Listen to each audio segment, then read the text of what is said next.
నీ ప్రాకారములలో నెమ్మది కలుగునుగాక. కీర్తనలు 122 అధ్యాయము 7వ వచనము. నీలో దేవుని వాక్యము అంటే శాంతి, సమాధానము, నెమ్మది అంటుంది. దేవునికి లోబడి ఆయన ఆజ్ఞలు పాటిస్తే, ఆయన చిత్తము నెరవేరిస్తే, ఆయనకు ఇష్టలముగా జీవిస్తే నీకు సమాధానము, నెమ్మది లభిస్తుంది. దేవునికి వేరుగా ఉండి సమాధానమును పొందుకోలేము.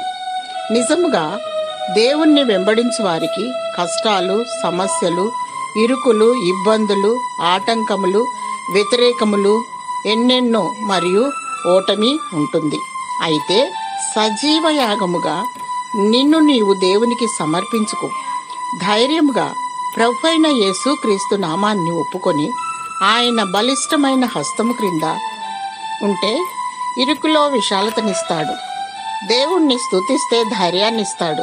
వాక్యాన్ని ధ్యానిస్తే విశ్వాసమిస్తాడు మరియు ప్రార్థిస్తే నీకు విజయమిస్తాడు. మది నిండా సత్యవాక్యాన్ని నింపుకొని నిష్కల్మషమైన వస్త్రములు ధరించుకొని లోకానికి వేరై వరుడేసు కొరకు వేచి ఉండుము. దేవుడు నీకు సత్య సమాధానమును, శాశ్వతమైన జీవమును దయచేయునుగాక. ఆమేన్.